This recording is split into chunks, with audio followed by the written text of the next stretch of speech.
El crecimiento y desenvolvimiento de las plantas depende de tres factores generales: las condiciones ambientales o clima,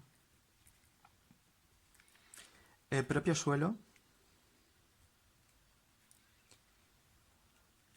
y de la propia genética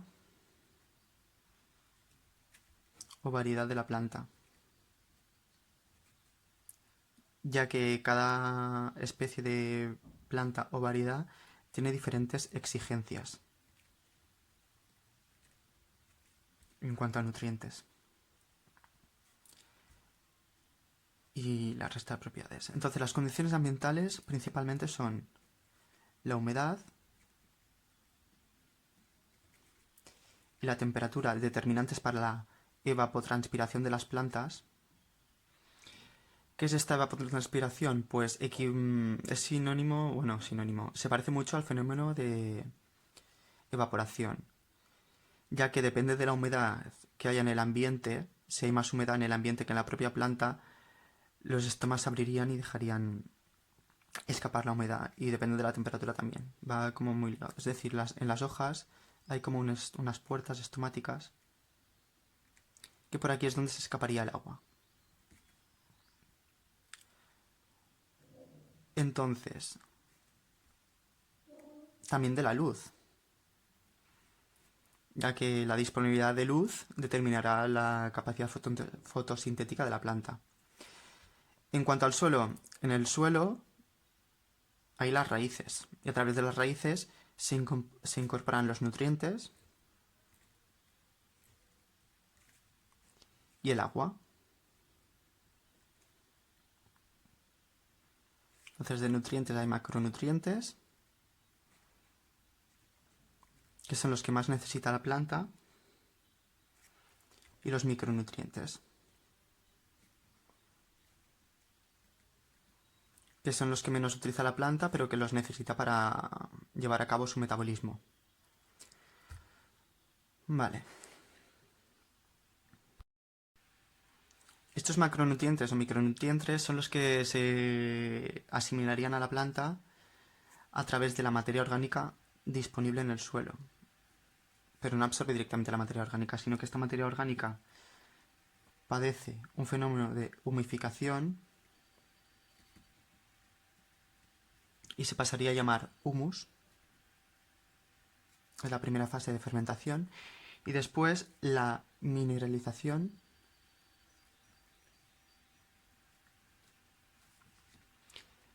que liberaría estos elementos minerales o inorgánicos.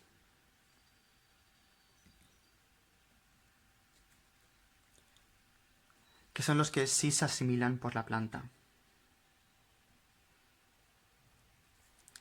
¿Qué más decir? Que el suelo... Vale, a través del suelo se recogen los nutrientes y el agua, ¿vale? Pero la disponibilidad de agua y nutrientes también viene relacionada con la textura del suelo, si es más o menos poroso, por lo tanto en los poros se puede guardar el agua, y el pH, ya que el pH también se asocia con los iones de los nutrientes, de los elementos minerales, y su asimilación o no por la planta. De la textura del suelo ya hablaremos en otro vídeo. Depende del contenido de arena, de arcilla y del limos. Entonces, para guardar un buen equilibrio entre fertilidad, que la fertilidad viene en relación a la materia orgánica presente en el suelo, que tiene que ser alrededor de un 2 o 3%, para que haya buena fertilidad, pues para mantener el equilibrio de fertilidad y equilibrio del suelo, es decir, que el suelo no se erosione y tenga las mismas características de porosidad, etcétera, pues lo mejor que la mejor práctica que se tiene que hacer es el propio reciclaje de nutrientes de la misma explotación, es decir, los residuos del propio cultivo que se va secando, reincorporando con materia orgánica, después humus y después elementos minerales inorgánicos. Después, el abono propio de animales, sus excrementos. Después, para hacer una buena praxis y mantener el equilibrio del suelo también, rotaciones equilibradas.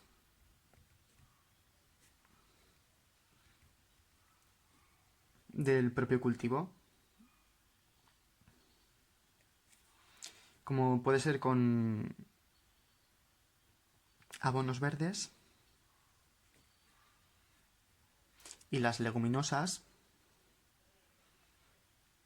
que hacen simbiosis con las bacterias nitrificantes y mantienen y fijan el nitrógeno en el suelo. Los productos más utilizados como abono orgánico son los residuos animales o excrementos, residuos vegetales,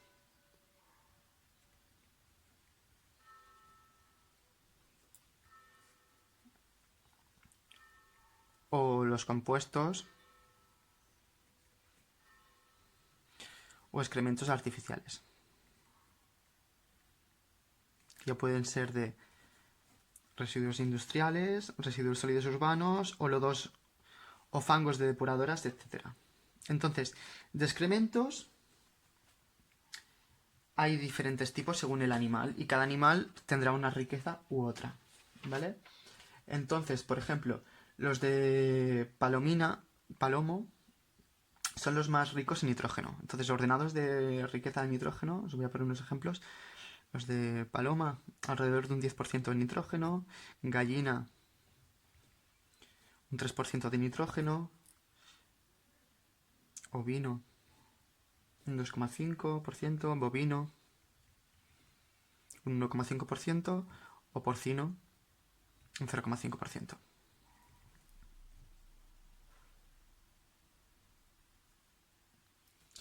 En cuanto a la velocidad de mineralización, es decir, la rapidez con la que pasarían estas materias orgánicas a humus y a elementos minerales y por lo tanto a ser disponibles por el suelo, el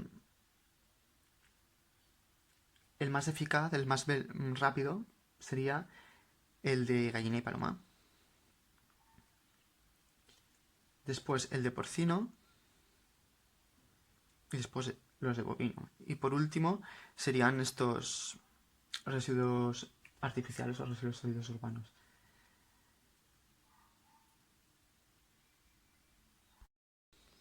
Hay que decir que una mala gestión del nitrógeno puede tener un efecto tóxico. Mala gestión del nitrógeno. Voy a apuntar aquí. Puede tener un efecto tóxico para los microorganismos de la microbiota del suelo. Puede aumentar el contenido de cobre del suelo. O puede producir desequilibrios por exceso de nitrógeno. Entonces, también la mala gestión del nitrógeno puede contaminar acuíferos y aguas freáticas del suelo, ¿vale? Entonces se dice que está contaminado cuando se supera entre 25 y 50 ppm, según la normativa de la Unión Europea. También una mala gestión del nitrógeno, es decir, que si hay mucha abundancia, puede producir eutrofización, juntamente con el nivel de fósforo.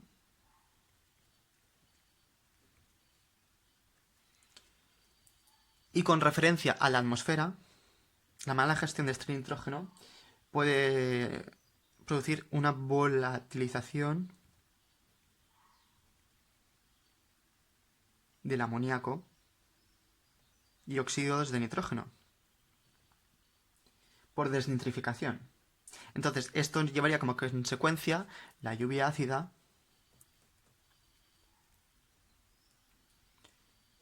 un aumento del efecto invernadero,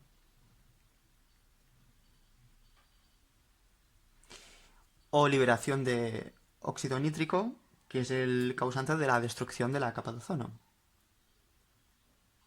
Destrucción, ozono. Entonces, los macronutrientes más importantes son el nitrógeno, el fósforo y el potasio. Como los tres más importantes, ¿eh? Hay otros tres macronutrientes. Pero son los que se llaman el complejo nitrógeno-fósforo-potasio. Entonces, el nitrógeno puede estar en forma amoniacal, libre, en complejos argilo-húmicos,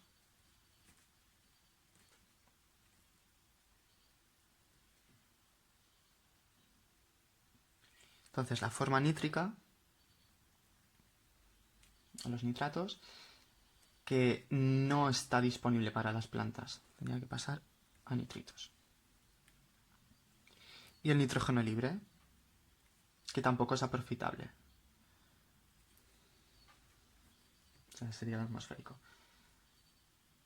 El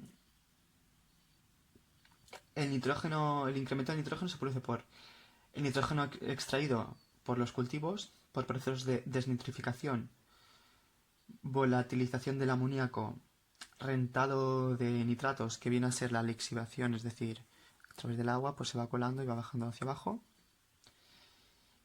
y la erosión, ya que la erosión también provoca pérdidas de sustancias ricas en nitrógeno, ya que si se va erosionando el suelo, pues en las capas superiores donde está la materia orgánica, y se iría perdiendo y quedarían las capas de abajo de las rocas. Llegando a, si se erosionase al máximo, llegaría a la roca madre, que aquí no habría ni nutrientes ni nada, que se tenía que ir fraccionando hasta convertirse en arena en las capas más superiores, etc. Entonces, hay diferentes reacciones en cuanto al nitrógeno del suelo, que son las reacciones de aminificación, amonificación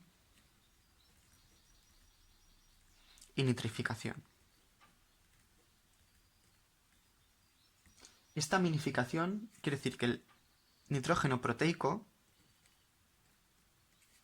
pasa a dihidruro de hidrógeno. La amonificación quiere decir que este diuro de nitrógeno pasa a trihidrato de nitrógeno y este pasa a la forma amonio. Y en cuanto a nitrificación, hay dos tipos. La nitrosación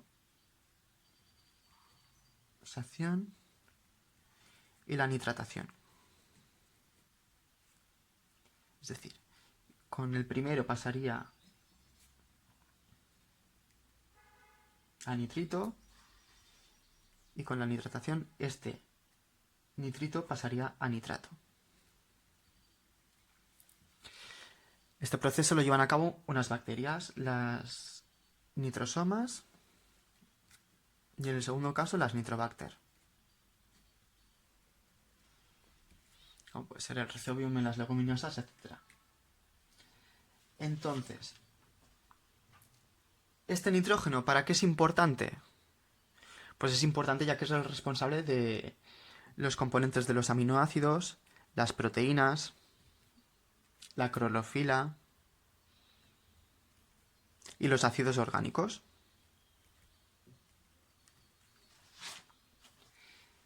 En cuanto al fósforo,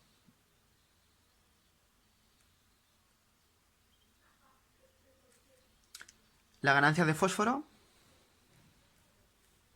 y la pérdida de fósforo. La ganancia de fósforo se produce a través de la meteorización, la desorción, la disolución, la mineralización de la biomasa y de la materia orgánica activa presente. En cuanto a la pérdida, pues sería como el nitrógeno por procesos de lixiviación, erosión o escorrentías.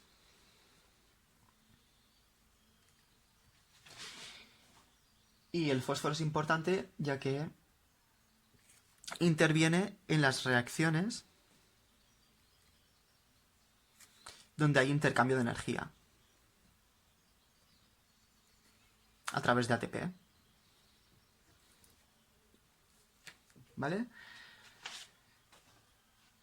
Y este potasio se caracteriza por ser bastante inmóvil en el suelo, ya que está ligado al complejo absorbente. Sus ganancias son a través de la mineralización de la biomasa y la materia orgánica activa.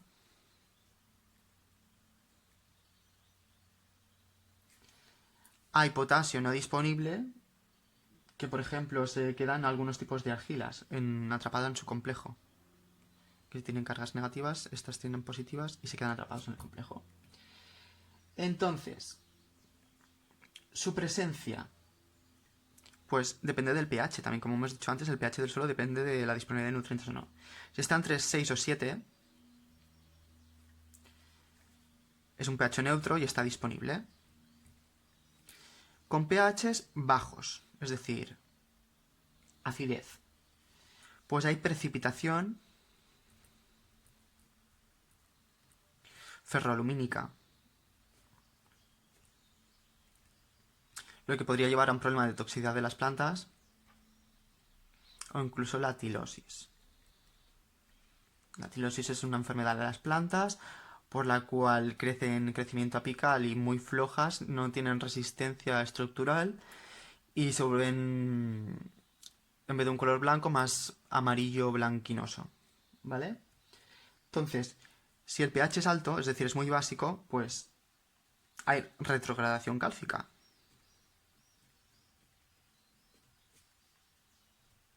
Es decir, habría muchos carbonatos.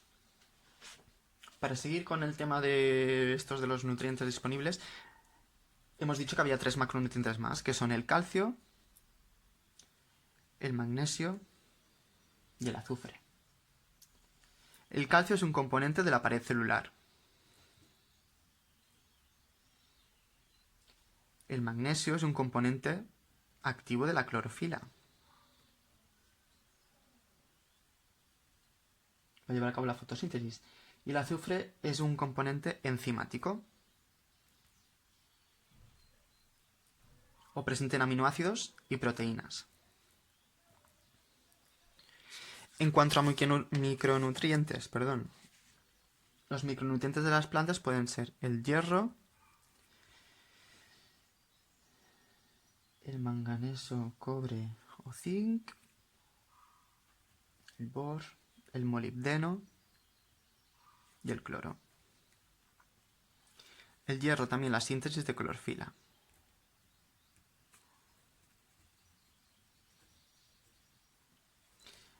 Manganeso, cobre o zinc, complejo enzimático. El bor interviene en la utilización de calcio. El molibdeno interviene en la fijación del nitrógeno y reducción de este a nitritos o nitratos, que luego se reutilizan por las bacterias fijadoras. Y el cloro interviene en reacciones fotosintéticas donde se produce oxígeno, es decir, en la fase lumínica de la fotosíntesis.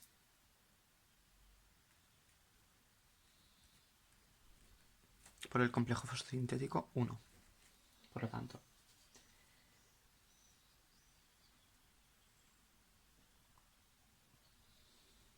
Entonces, ¿qué más decir de los macronutrientes esenciales de este complejo nitrógeno fósforo potásico? Pues el nitrógeno es un componente estructural celular y de síntesis de proteínas, como hemos dicho. Entonces mantiene la estructura y los metales de las plantas. Aumenta la producción de clorofila y activa su asimilación vegetal. de los nutrientes. Aumenta el contenido proteico y por lo tanto su producción. Aumenta la rigidez de las plantas. En cuanto al potasio, representa los fosfolípidos de la membrana plasmática, los ácidos nucleicos, la vitamina B12. Entonces estimula el desenvolvimiento de las raíces, hace más fuertes los órganos estructurales, mayor resistencia a las plagas, heladas y enfermedades. Es una parte de la molécula de ATP y interviene en la floración y fructificación y la formación de azúcares, es decir, la maduración. Entonces, por eso nos dicen que cuando están en floración y maduración del fruto, etc., hay algunos tratamientos que consisten en esto. Entonces, el potasio. El potasio interviene en el aumento de la formación y la fijación de carbonos, carbohidratos. Absorción de otros nutrientes, la síntesis proteica y las reacciones enzimáticas, y aumenta la consistencia y dureza de los tejidos. Y es un regulador del ATP. Y aporta resistencia a la sequía.